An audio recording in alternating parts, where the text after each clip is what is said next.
for you, DJ. I mean, Surge. Surge. Oh, Surge. I'm sorry. Oh, Jesus. Wow, and we started the stream like that. Wow. Uh, Hit the screen. You hit the live I button. see how it is. I see how it I'm is. sorry, DJ. Wow. Maybe now I won't share that link with you. Hey, no, DJ, please. Yeah. Could talk to Surge about it. Let's Or go, DJ. Let's go, DJ. It seems we're not welcomed here. Yeah. We don't need them. We have our own show. Bye bye. Oh, geez. Oh, man. What's going on? Oh, man. I'm Donald. Remy. Kyle. Oh. I'm Surge. Apparently. Oh, wait. No, I'm DJ. I'm sorry. Okay. I was confused. I was wondering why Surge looks so different. I'm like, Surge, what happened to you? Did you get a haircut? There's many gruesome here. Oh, damn, you're right. Oh, come on, Surge. Did you grow a beard now? Oh, man. Way to go. We are the Sci-Fi Nerdz. Boy. Oh, man. Tonight we're going to be reviewing the original, the 1982 Tron film. This was my first time. This is my first time watching this film, by the way. Same here. Me too. Oh, okay, cool. Okay. DJ, you seen this before? Oh, yeah. I got Damn. You know what, DJ? He got all the gadgets. You need to stop. No, he's showing something. Oh, well, I like that. So That's cool. when the sequel came out, they had the special set. It came with this. It's supposed to light up, but my cats got to it, so it doesn't light up anymore. Well, But it also had the light cycle from the Legacy movie and like a little display box and like this with a display stand, and it's got both movies on Blu-ray and then like a special behind-the-scenes disc.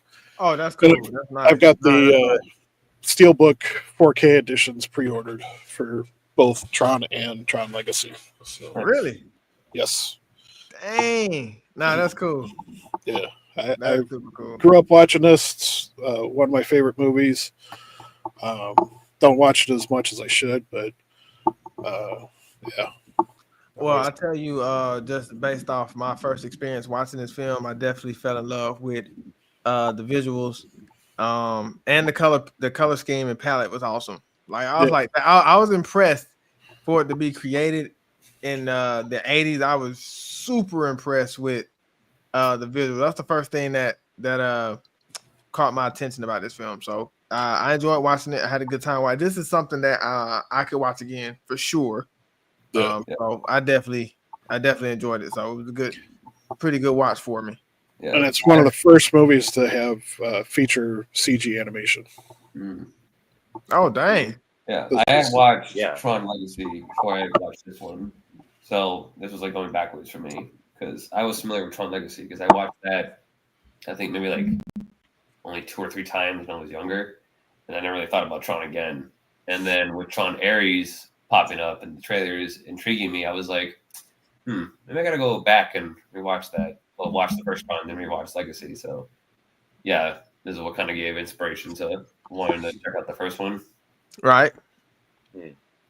Yeah. Hopefully, Ares doesn't suck though. We'll see what happens with that movie. Please don't suck. Please don't suck. Please don't suck. Yeah. Apparently, they didn't even approach the guy that played Tron to come back. That's not a good sign. They didn't even give him a chance, like a shot. That's not a good sign. No. That's not a good sign. No. Wow. I don't even know why they be trying to recreate movies without even, getting like the original cast or even just the idea of it. Like the fans have been demanding to find out what happened with the characters from the end of Tron Legacy for years. And then they're like, hey, we've got the sequel coming up, but we went a totally different direction. So we may or may not reference them. We don't know. And we put Jared Leto in it because he's always a good actor, right? Like, no. No. He did so great with their last Disney movie. What was it? Morbius? Oh, yeah, that was great. Well, that was technically Sony. That was even them. Yeah, true. Yeah. Oh man. I mean, let's be fair though. Jared Leto did a phenomenal job playing Joker. No. No. No, nah. I will say I didn't mind him as Morbius. I thought he did He all was right. fine as more. He was just bland. The as script Morbius. wasn't the Yeah, greatest. wasn't anything. Yeah, I agree with you on that, DJ. The script was kind of blah. Yeah. I watched Morbius. I was like, okay, it's not god awful, but it's Yeah, just, it's not god awful. It's just bland. It's just bland. It's Yeah. just a bland generic movie that I don't really care about. yeah. Matt Smith really hammed it up in that. He was one of the best parts of that movie. At least there's somebody with actual energy in that movie. But, yeah. But back to Tron. Aside from Jared Leto's takes, Oh man, nah, this is good, healthy conversation. So Remy, I'll start with you first, brother, and I wanted to ask you about the first. How did you feel about the first 10 minutes, or I'll say the introduction of this film? How did you feel about it? Being a first-time viewer as well, just like me. I thought the first 10 minutes were actually pretty gripping, to be honest. Like, it was confusing at first, but the way when I started thinking about it more, I was like, actually, I enjoy the fact that this movie kind of just like just drops you into like the middle of the story almost, where it's just like as the film will progress, it'll start feeding you more information. So it doesn't like spoon feed you like in the first 10 minutes. It's just like, this is what's happening. Here's the characters you're introduced to. This is the world that you're going to be looking into. And so I thought all of that was really well handled, and like it made the film more intriguing to me as it progressed. So I enjoyed the fact that like it kind of started off as a sort of mystery and sort of like overwhelming, because you're like in this computer world and you're like, what the hell is happening? You're like, who are these people? Like, what's this guy doing? Like, what are all these machines? What are all these aircrafts?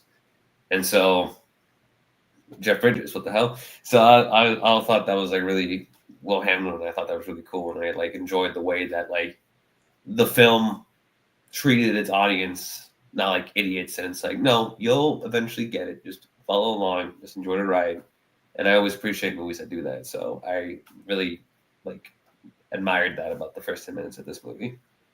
Yeah, no, I agree. The first 10 minutes did capture my attention. Like I explained to you guys, I already fell in love with just the colors of the film. I thought it looked really, really good. Like you, Remy, when I first started off, I was kind of confused a little bit, but as the movie go along, you start to understand the concepts, and you're able to put two and two together. But the first 10 minutes for me, you kind of decipher everybody in red is not good, everybody in blue is good. So I love that. And the fact that you find out that they're actually in the game made it even better. So like I said, this is my first time watching this film. So I enjoyed the first 10 minutes already had me invested. And that's what I like about movies. I don't want to have to wait like 40 minutes in to finally get into a film, or, hey, I'm finally getting excited. The first 10 to 15 minutes, it pulled me in, so I was invested. But I think the biggest thing for me was just, and it's sci-fi too. So with all the advanced technology and the colors and things they use for its time, I thought it was pretty cool. So first 10 minutes for me was good. Real good. DJ, I know you've seen this film before, but going back watching it, do you feel any different about the introduction that you saw to the film after rewatching it? Still pulls me in every time. Just the visuals of Jeff Bridges driving around in the tank, the bit talking with them. And like, I remember the first time I saw it, I was like, holy crap, they killed the guy off right away.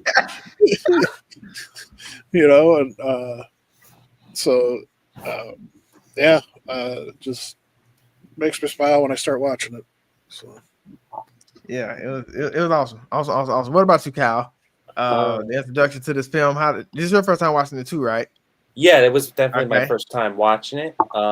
I would say this was like before 3D became like advanced. This was definitely the first CG Disney movie that they ever made. And when I was introduced to the character from Kingdom Hearts 2 as one of the world, Tron's world, and this was the only time I know about the character. And going into this film, it started like very slow, but once you like watch all the way through from the beginning and then all the way over into Tron's world, that's when everything starts to go crazy and the fireworks starts uniting. It's like so amazing, and it feels like you're in a very digital world where you have never really seen before. Yeah, like I said, it definitely caught my attention, especially when it was when you research it, like 1982.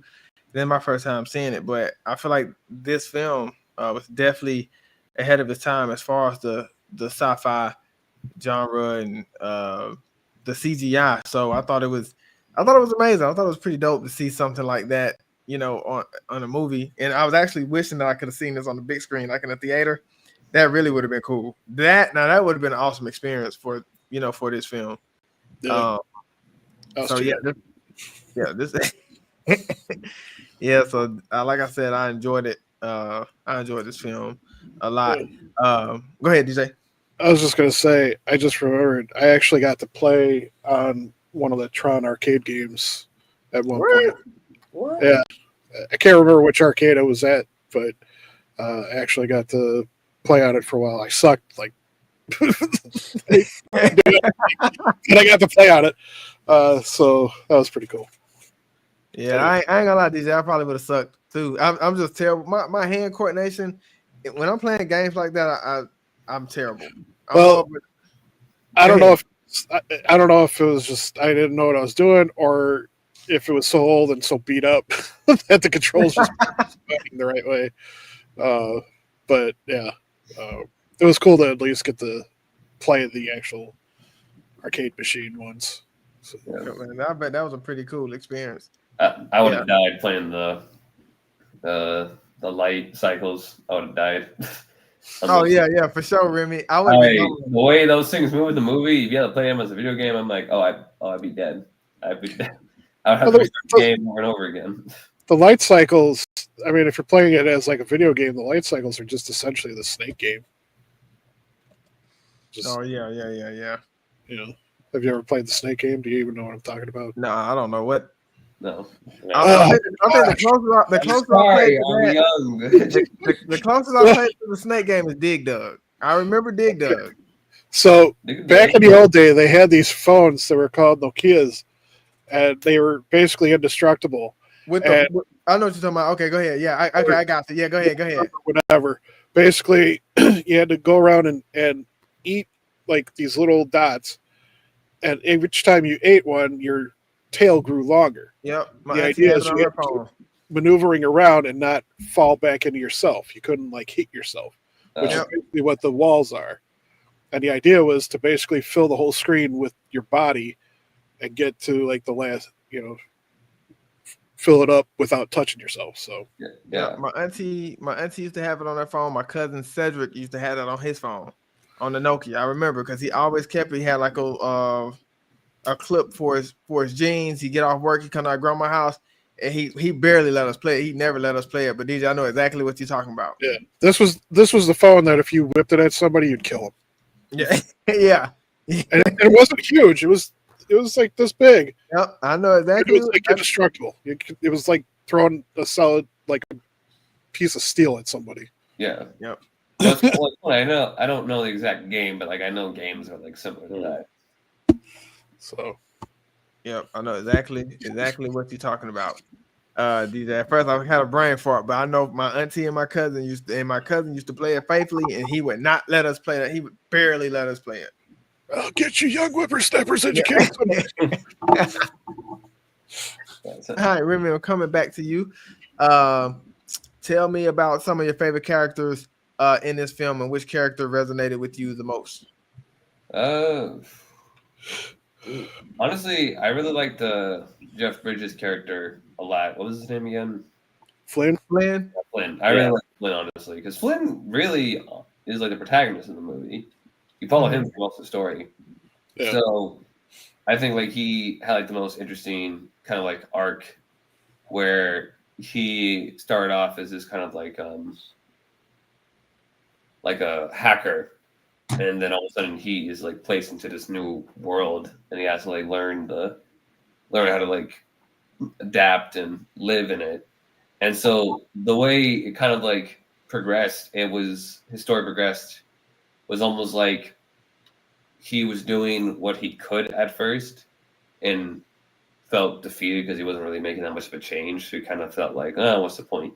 So I think him going into the actual world of Tron kind of gave him that like feeling to do more and like actually like help out with the cause of stopping the master program, which is his whole goal. So I like the fact that like in this new world, he kind of like found new life within himself to like finally tackle this issue and take care of it for the greater good. And I enjoyed his character a lot. Of course, I really like Tron. I thought Tron was really cool. He's kind of like that. There's not a lot of character to him, but he's kind of like that classic hero type where he's like, you could feel his presence when he was on screen. Yeah, exactly. Like you could feel his presence throughout the movie.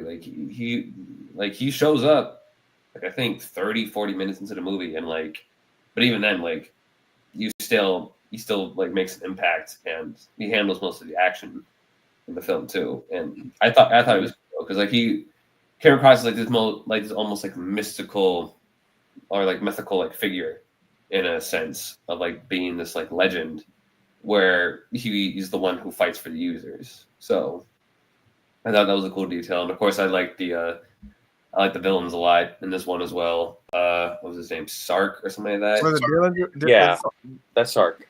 Yeah, Sark. I really like Sark in this. I thought he was kind of like that classic like lieutenant, second in command baddie. Yeah. Single like scene he was on, I was like, oh, I like this guy. Because I also do like the actor a lot. I don't remember his name. David Warner. Yeah, David Warner. I like his actor like a lot, so I think he did a really good job at like making a villain that you detested and you wanted to see Tron kick his ass. So I really admired that about his performance. Yeah, I couldn't agree more. I thought Flynn, he was one of my favorite characters. Like you touched on, Remy, the character development I thought was really, really cool. He did come off to me as like confident in a way. Like he believed in his abilities, he believed in his knowledge. But then when he crossed over into the world with Tron, you see that, like you said, Remy, he wants to make a difference and not only an impact within himself, but he just, want to be a better person in general, to feel like he's fighting for something. Tron was like automatically one of my favorite characters. Loved his presence.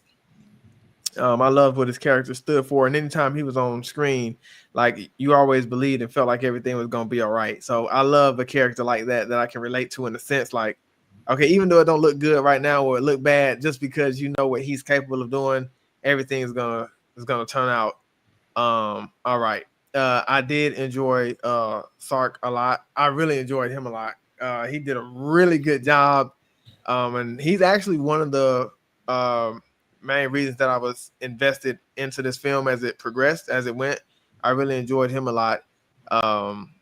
So yeah, those were I enjoyed every character, but those were the three that I enjoyed the most because I felt like the cast was good and the cast was really, really strong. So yeah, I would go Tron, Sark, Flynn. Yeah. So that's why I enjoyed the most. What about you, DJ? What are some of your favorite characters in this film, and which character resonated with you the most? Like you, I mean, I like the whole cast. I thought that they did good choices. Interesting tidbit: Brian Baxter or something, the guy who played Tron. In real life, he was actually like a Frisbee expert. Oh, okay. Oh, dang. So that's part of why he got the job, was because he was so good with throwing a Frisbee and stuff. So, which is what the data discs were. Yeah, they're literally just Frisbees, I think. Like behind the scenes, they're just Frisbees. Yeah. They had the frisbee battle. Yep. Yeah. That was cool. I did like that. I ain't gonna lie, I like that. It made me laugh a bit looking at them. I was like, these are just frisbees, aren't they? It's pretty funny. Because like, you look at them in this one and you look at the ones in Legacy, you're like, yeah, the Legacy ones definitely have So it's more than one Tron movie. Yeah, there's more than one. Tron Legacy is the sequel. Yeah, there's Okay. Tron, there's Tron Legacy, and then there was a short animated series called Tron Uprising that ran after Legacy on like Disney XD for a while, but then it got canceled. Okay. So because this is my first time watching this one. So okay, got it. Yeah, there's more to it. Yeah. Mm-hmm. Yeah, and Uprising was supposed to be kind of like a in between. Yeah, it was like a prequel to Legacy, but it Legacy explains what happened that led up to Legacy. So Uprising is like in between those elements. Okay. So yeah. But yeah, Flynn is definitely one of my favorite characters, both in and out of the grid. When you're first introduced to him outside of the grid, in the real world, he's just this cocky, young guy that's pissed off at the world, but just trying to make do and get trying to dig up the evidence to clear his name and everything like that. And then he gets sucked into the grid, and he's like, what the heck's going on and everything. So yeah, like you guys said, he definitely has a good character development. And when you see him again in Legacy, he's had another, like, the stuff that he goes through in this inspires him to look at life and the world in a whole new way. Yeah. And like, he kind of like looks as like the world of the what is it? They have like a name for it too. The grid? The grid. Yeah, he looks at the grid as like salvation for like this world. And it's like, we go in there, then like we can help our own world. But then that leads to a whole bunch of like other dramatic stuff that for. So you definitely got to see Legacy. Yeah. Okay. Damn, I gotta rewatch that. But yeah, and what's funny too about Sark is later on he became the scientist that helped the turtles. Oh dang! Okay, so he made a major move. Yeah, he was in Ninja Turtles 2, The Secret of Ooze. He was that's where I thought I like recognized him from. I'm like, I feel like I know that actor. And then TMN2, Secret of the Ooze. And there's I won't go into it. There's another movie that he's in at Rift Tracks, or the Mystery Science Theater Rift On, that he was in, and he had 2 roles in that where he played a hero and a villain in it. Oh wow! They like confronted himself, and they weren't like, "Hey, you look familiar." It was just like it was obviously a cheesy movie, but yeah. But yeah, Sark was an interesting character because like Master Control is just like domination and everything, and even Sark is like, dude, like you're going up against the users, like aren't we supposed to like work for them and stuff? And so the fact that he wasn't just like in completely in step, he was kind of forced to be in step, was an interesting aspect, because I mean he could have been very one-dimensional and just pure evil too. Yeah. Right, yeah. And it kind of reflected the real world, his real world counterpart, where you have that scene where mass programs is like, yeah, I'm gonna take out the Pentagon, White House, I'm gonna target all of them, and the guy's just like what? Like that's not what I programmed you for. And he's like, well, I programmed myself to evolve, and so I'm gonna take care of the rest of this stuff. So I do have a question. When the Master Control program, was he zapping Sark's power? Like it was one time where he, I guess, didn't want him. He was kind of disobedient to a point. What was he doing? Kind of, he couldn't move. Yeah, he was. So he was. Yeah. Slowing him down. So okay. Basically, they live on like cycles. Like your processor, it has cycles through the data and everything like that. So it was slowing him down. So basically, like, going from like 24 frames per second to like 2 frames per second. Oh, okay. Oh, dang. Okay. That makes it sound even cooler now. Yeah. So. But Okay. yeah. No, I was thinking about it. I was like, that's a question I need to ask them because like, if it's something I don't understand, I'm like, I need to figure out so I can get a better understanding. So thanks for that. And I will say too, the girl, I thought she did a pretty good job both in the real world and her digital counterpart. Yeah. Oh yeah. She did good. Yeah. Dr. Laura Baines, aka Morgan. Mm-hmm. Yeah, they did a good job like giving her like her own like. Yeah. That's right. All right. Well, what about you, Cal? What were some of your favorite characters in this film, and which character resonated with you the most?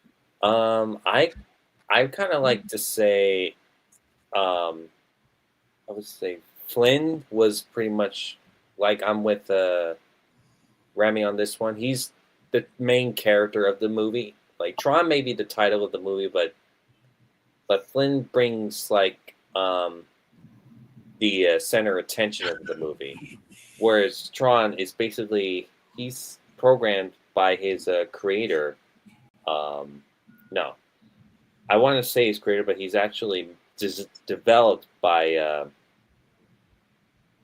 Alan. Yeah, Alan. Thank you. He's like designed by Alan to protect the digital world from corrupt systems. Yes. Yeah, I was thinking it's like a really great, interesting character dynamic because Tron is totally new to human emotion and ways. Oh my god. Flynn was like expressing about how those human interactions work, which is really interesting because similar to like how what a kid would go through whenever they see something that they're not used to before. And I love how the relationship between the real world and the digital world counterparts. Spark, on the other hand, is like really interesting. He does, for people, I can understand why people might think Spark is the main villain, but no, the Master Controller is the main villain of the movie. And in case you don't know, the voice of Warner was the inspiration for Corey Burton's character Shockwave to come up with that voice for the Transformers. And and that's cool. Yeah, that's pretty cool. This guy, Master Controller himself, he represents how he basically takes control of everything. He gets everything he wants, and how he's evolving as he scans through the entire digital world system as he eliminates anyone who goes up against him. He's like this digital dictator who wants to take over the internet. Yeah. Yeah, I just think I kind of like Master Controller. He's a really interesting. Yeah, he was cool. So I liked him too. Yeah. Pretty interesting villain, and I think he can. What inspired what happens to Machine when they go do things on their own without being controlled by a human user. Yes, and that would definitely later be used for the Terminators. Well, the funny thing is the Master Control program, for being a perfect program, shows more emotions than some of the humans do. Yeah, that's very true. I like where you he shows anger and he shows annoyance. Yeah, jealousy too. Yeah, jealousy. He wants power. That's what I think. Yeah, yeah. Of course, he wants power, but we're also saying like you were saying, like he's showing human emotions also, or he like puts himself above humanity, and yet he acts so much like us. So this is kind of he got the same emotions and feelings. Yeah, and same like I don't know, like same like miscalculations, I guess you could say. And he even showed fear. Yeah, at the very end too. He was like, when Flynn jumped into him, he was like, "Oh crap!" He was like, "Wait, no." Well, even before, yeah, really, he tried to check out. Well, even before that, like when Tron was took out Sark. He's like, Sark, you need to stop him. So I'm gonna like pump you up, turn him into the giant mode. Yep. Yeah, because you're right. Because even right around then, he was like, "Oh shit, he took out Sark. Get up! He's coming towards me. Hurry up!" And that's a crazy transition because when Flynn first got in the game, Sark just didn't believe he didn't stand. I mean, not Sark, but Master Control believed he didn't stand no chance. But the closer the movie got, the more fearful he got. Like he's like, "Oh no, this is about to happen." So yeah, you can see the transition from when Flynn first got into the game towards getting towards the end of the film. Kind of went full circle. Yeah, he wanted to torture Flynn and instead of just outright killing him. And Sark almost did. Yeah, I'll make you play but he was more afraid of Master Control Program than Flynn. So, and that's what led to their downfalls, underestimating what Flynn would do. Yeah. He got in. The closer and closer it got, the more fearful he got. So, so you could definitely see this film go full circle, in many ways. Remy, the next question I have for you: what was the most intense or emotional scene for you viewing this film?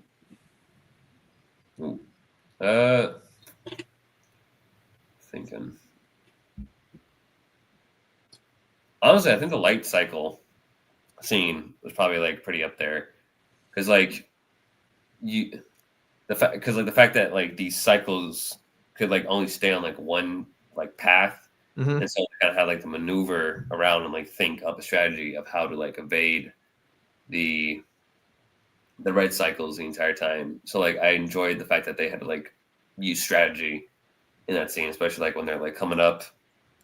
When that cannon or whatever is like coming to close, and so yeah, as fast as they can before like it just like fully shuts itself. So I like that, and also I really enjoyed that scene of Flynn trying to figure out how to drive the what was it? That like recognizer. Yeah, what you said, that thing. I didn't know what that was either, Remy. Yeah, trying to. It was cool though. I liked it. Yeah, and then he just keeps crashing, and like he's like flying over the cities and stuff, and he's like, "Excuse me, like, sorry, get out of the way. I don't know how to drive this thing." So I thought that was really cool. And Bit's just like, yes, no, yes, no, no. And he's like, "Thanks for the." He's like, "Oh wow, thanks for the feedback." yes. Like, shut up. Like, yeah. But I like that scene a lot, and also too I think that scene where they were getting chased down, and you had that one guy, I think Ram was his name. He like gets shot. Yeah. And like thinking like, oh, he's probably gonna bounce back from that, but no, he actually dies, and you're like, oh shit, people can actually die. Yeah, I was like, dang, when he was gone, I was like, oh man, that's crazy. Yeah, I thought it gave the film like an extra layer of like tension, because it's like, no, these characters can actually go, like they can die at any moment right now. So like it made the film a bit more suspenseful, and like it added an extra emphasis to their mission of taking down the Master Control. Yeah, and they all moved in the unit too. Once the film really got going, I love the fact that they all moved in the unit. I ain't gonna lie, one of my favorite scenes is when they found that water. That was cool. That was cool. Flynn wanted that water. I really enjoyed that, but I like the fact that they moved. They really did move as a unit, and they all were trying to figure out, all right, how can we stop this Master Control system? And some of the scenes you touched on, Remy, when Flynn was learning how to drive, I thought that was cool. Even the beginning, when the guy got stuck to the thing, and he was like, "You won't get me to talk," and Master Control just evaporated him. I was like, "Dang, already? We ain't even like 15 minutes in." And he's gone. So, but I like the scene when Flynn was playing at the arcade. I don't know. It brings back a lot of when I was little. I used to go to the arcade, so I enjoyed that a lot as well. And especially when he first got zapped in the game, I had no idea what was happening. Like he just started missing fingers at a time. here, his arm. I was like, what the heck going on? Yeah, And he then got back to the future. yeah, so he had this. Yeah, he went and got zapped into the game, and so I thought that was cool. And then of course the frisbee fight. I love the frisbee battle. Once I realized how the game was played, like the actual ring started. I'm like, what the? Oh, that's dangerous. I'll be crying. I'll be scared for my life playing something like that. That's actually like based on a real life game. I think it's like handball or something like that. Really? Yeah, like Oops. kind of like racquetball, but those things that they were catching the light ball with is like a real thing from a real life game. Man, I don't want to play nothing like that where I fall. Not the rings like fall. Right. Yeah. Yeah, so that was some of my favorite scenes, especially when they found the water. I don't know why I got real joyful when I found that water. And that water looked good too. I ain't gonna lie. Yeah, it did actually look pretty good. It looked like a mix of like water and like that kind of like cool like glacier like Gatorade. And I'm telling you, in that scene too is when all the blue was really showing. That was probably one of my favorite scenes I looked at as far as just the color.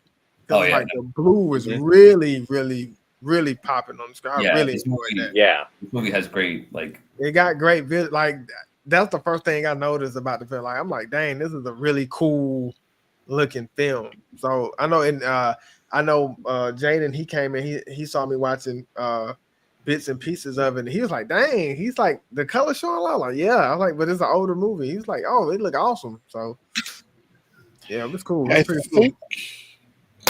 I think that they, in order to pull that off, they had to use like a special reflective material, and I think they went over it like how they did with the original lightsabers, where they just painted the color on, like from the original Star Wars movies. So, because they didn't have like the LED technology back then to right. They have the actual lights in the suits. So yeah, the suits look really good. The red and the blue. Yeah, the suits look really. I think having the characters come off as like gray, I think really helped make the colors pop. Yeah, I love the transition from like blue to red because that really helps. When I saw Flynn just change his color to blend in with the oh yeah, he did. Yeah, exactly. Wow, Yeah. Like that's like this is like so interesting. You can just go in without being detected, and this is like I love how they transitioned the color and how he was revert back to blue with Tron's blue touch. Yeah. Well, that was the ability of him being a user, not a program. Okay. Right. So yeah.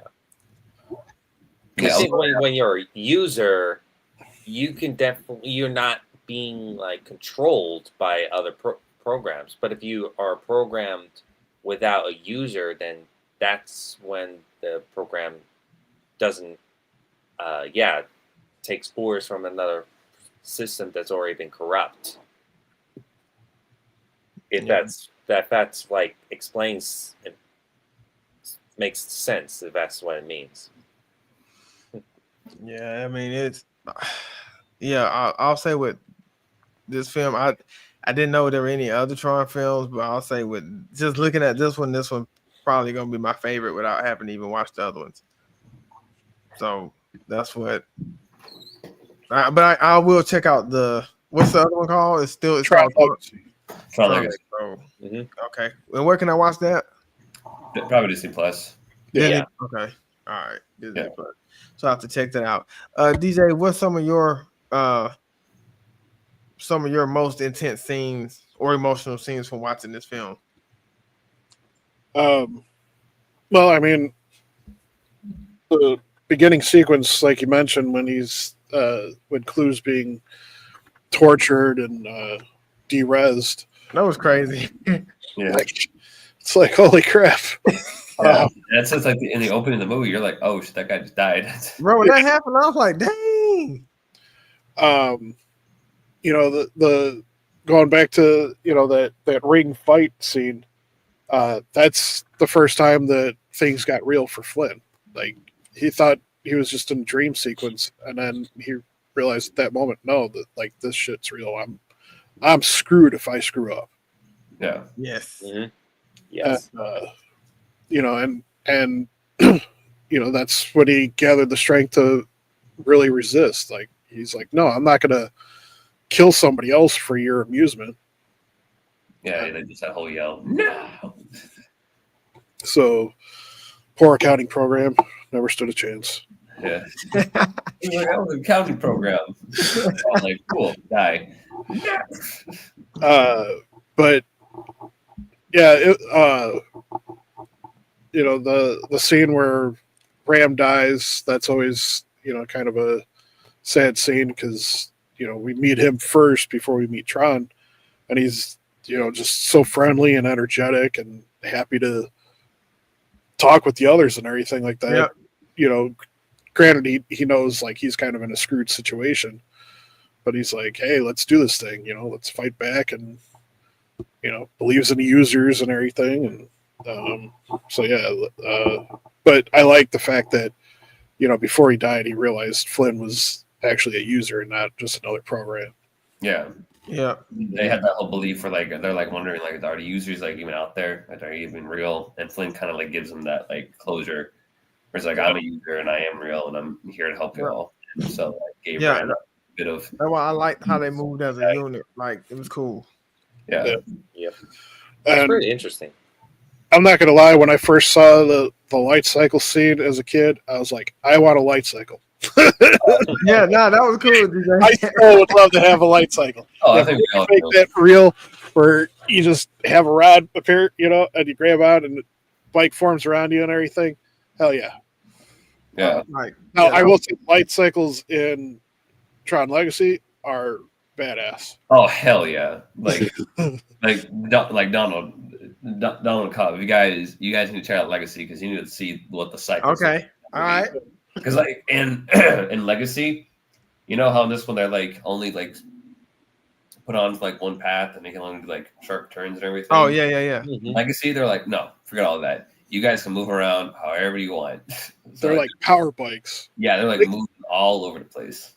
Oh dang. Okay. They're huge. Yeah. I was about to ask about how the bike. Are they bigger? Okay, I was about to ask. Yeah, they're way bigger. I think I might actually have a picture of it. Let me see. Okay.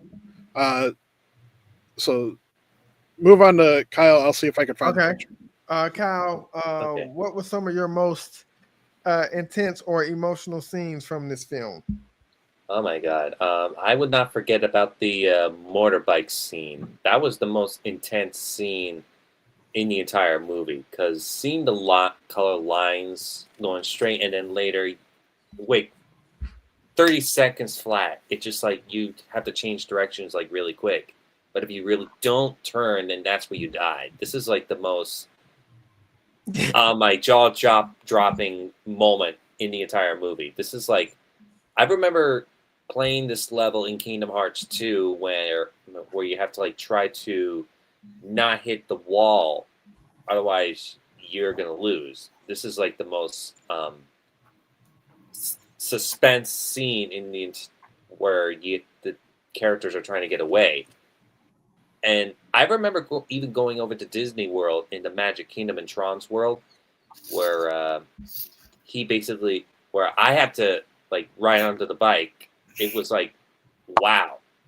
Now I understand why these bikes are like so iconic. They want to like have a ride in these at Disney World.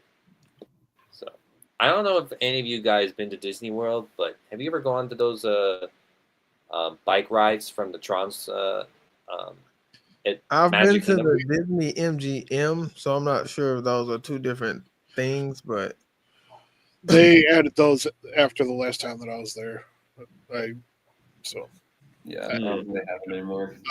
But I got the light cycle shared. Oh wow!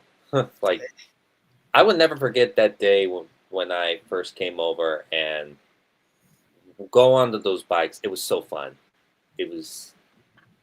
But you have to like take everything out of your pockets if you want to like go on those rides.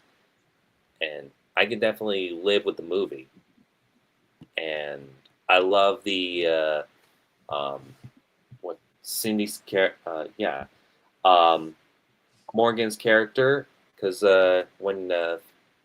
when Flynn kissed her, is like she never really had a kiss before, and then she learned that on Tron, which is a really interesting concept of introducing to something that they never really did heck before. Yeah. It's like similar to like Tin Woodman, who in The Wizard of Oz, like he does not know how to. He doesn't have a heart, and he basically got his heart basically after feeling emotion. And this is like an interesting setup for Morgan and Tron. And Morgan taught Tron how to kiss, which is a really great way to how this story sets up. Yeah. Let me see. DJ, I see you got this up. Ooh. Yeah. Now that's what I'm talking about. That's the light cycle from Tron Legacy. Yeah. That was, Oh my god. Now that's clean. Yeah, that's pretty badass. That's what I'm talking about. Now I want one of those. Yep. Yeah, you'll definitely want one after you watch the movie. Yeah. Be like, where can I get one? No, get me one of those. Yeah, that's definitely a big, major upgrade. That's clean. I like that. Yeah, that's nice. And they act like that in the film. Yeah. I like that. Tron Legacy. They even introduced some other vehicles. They have a light ATV vehicle, off-road vehicle, which is pretty cool. And they got like light jets and planes and bombers and all sorts of stuff. Okay, I'm gonna have to check this out. Tron Legacies, right? Yep. Yeah. Tron okay, all right. So I'll have to check that out. Remy, I got 2 questions for you. These are the final 2 questions. The first question is, for one, your first time watching Tron, how did this movie make you feel?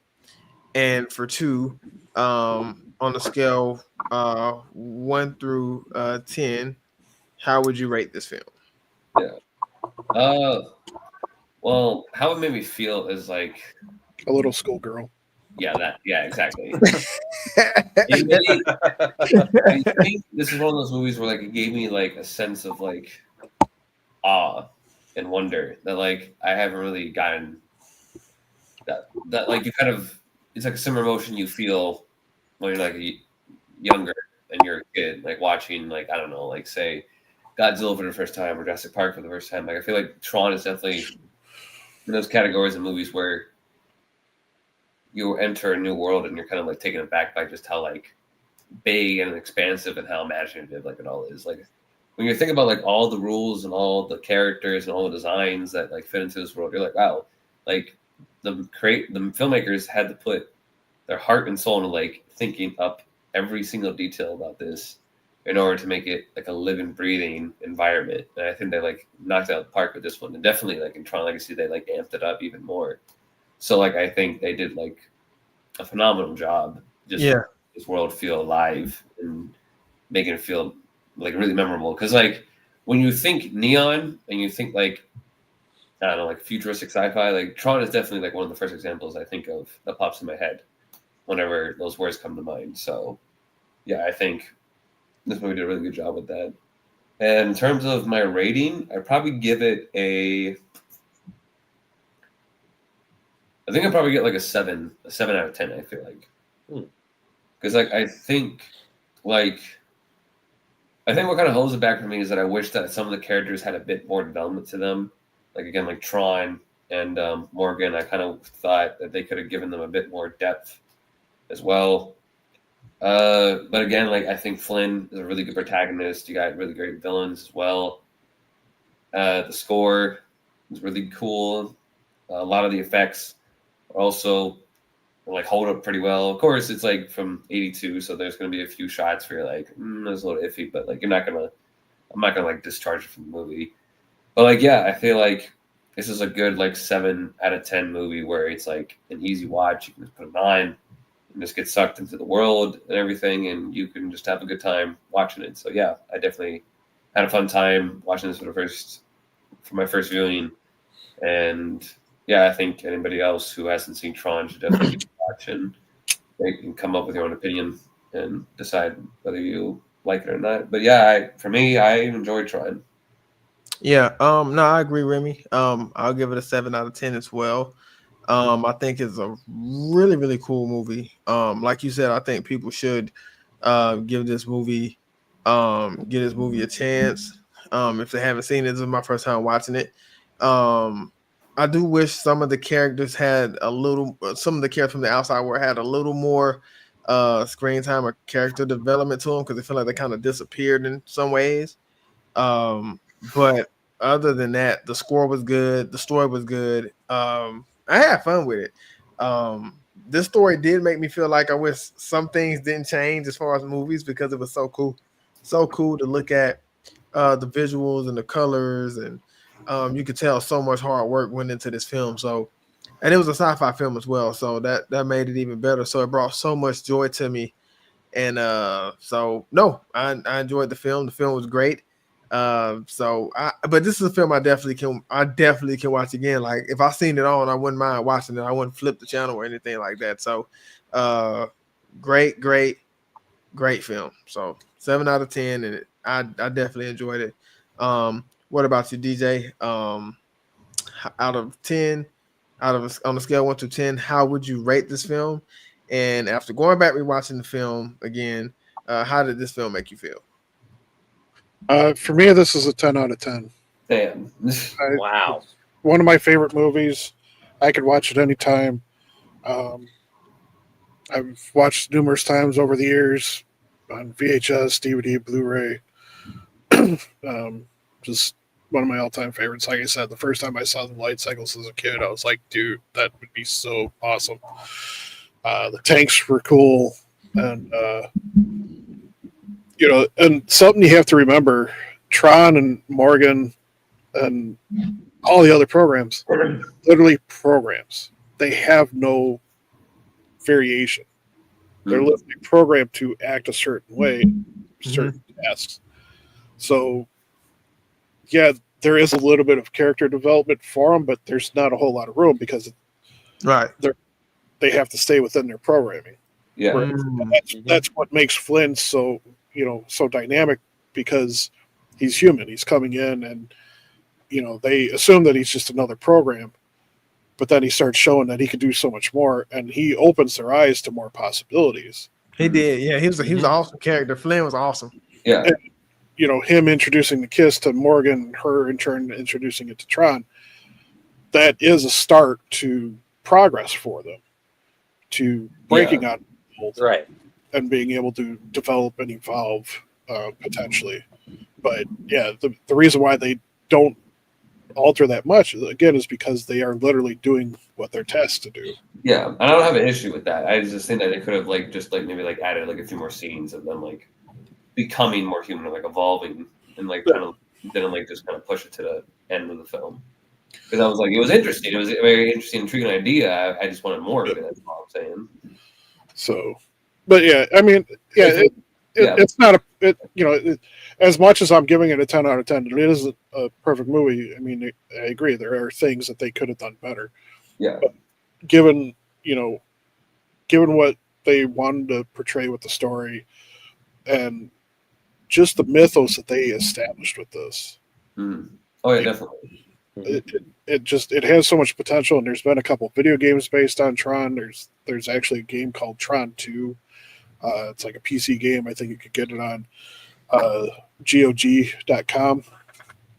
And I can't remember if I've ever played through it or not, but I know I have it. And then, you got video games based off of the Legacy. You got the cartoons and stuff.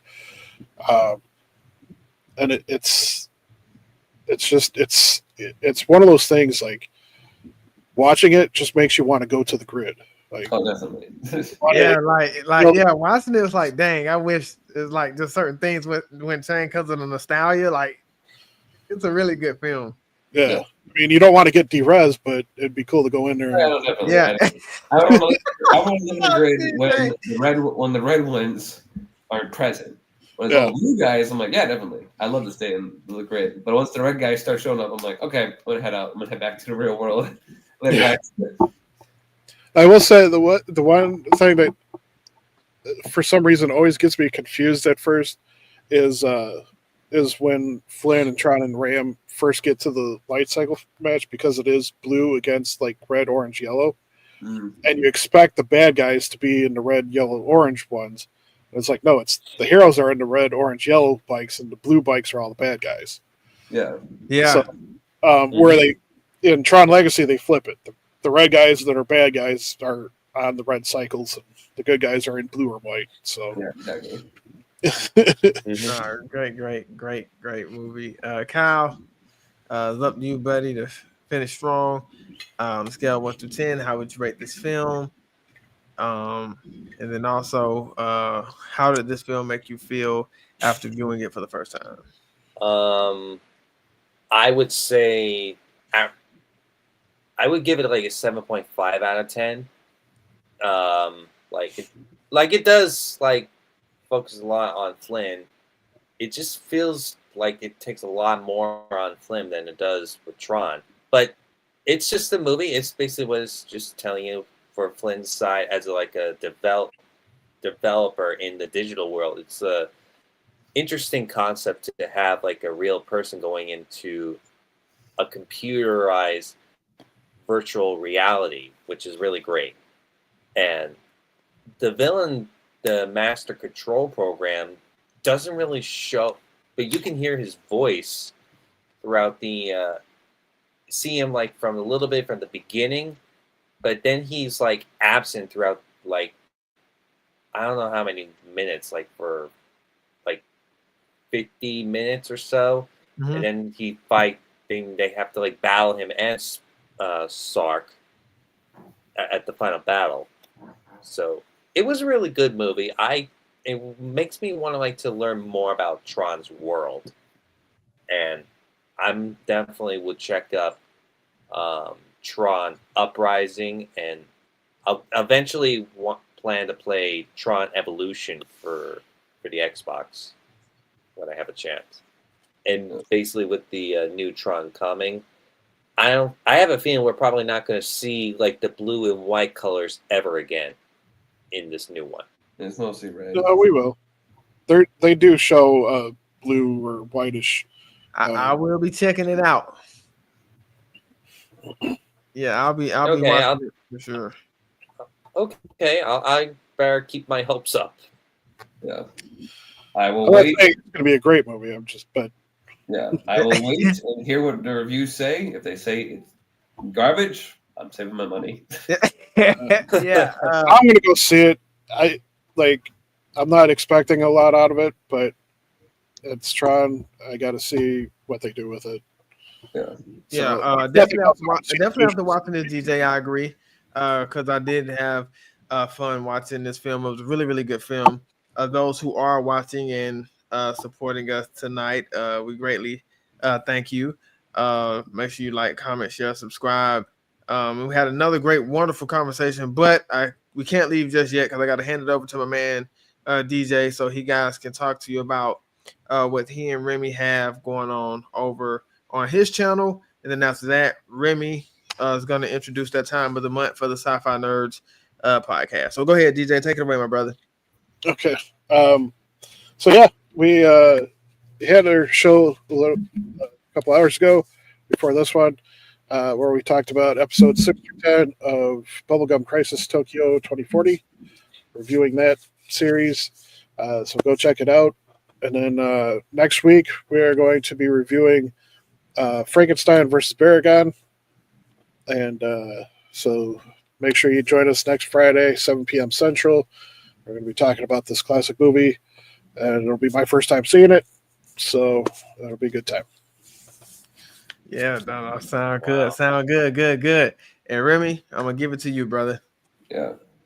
So, as you all know, with October coming up, we like Sci-Fi Nerds like to celebrate the holiday. So we do a little thing called Spooktober. So Spooktober is starting up next week. It's going to be October 2nd. So we are going to, so throughout the whole month, we are going to be reviewing sci-fi horror films. So or to like stay up with the month and put us in the spooky atmosphere. give us in the Halloween spirit. We're just going to take a bunch of different horror stuff. So come and join us for that. In terms of our first movie, or what are we going to be doing? Yeah, our first movie for that, we have not decided yet, but come join us next Thursday, and you'll see what we have in store. Have you guys ever seen Critters? Yes. Oh no, I haven't really seen Critters, but my friend has told me about it. Yeah, we actually did review Critters already.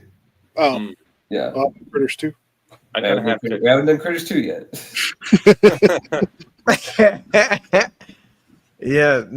So I'm definitely excited for the Spooktober event that's coming up, and I'm also excited about the Baragon versus Frankenstein. I've never seen that, so you can watch it and join us next week if you want. Yeah, I will. I'll do that. I'll be there next week. How about that? Yeah. Why not? I've never seen that before. So there you have it. Our Tron movie review. Another great night with my brothers. Always a great conversation, and I definitely enjoyed you guys again. And so, like Remy said, join us next week for Spooktober, and we'll let you guys know what film we'll be reviewing. I'm Donald. Remy. DJ. Kyle. And we are the Sci-Fi Nerds.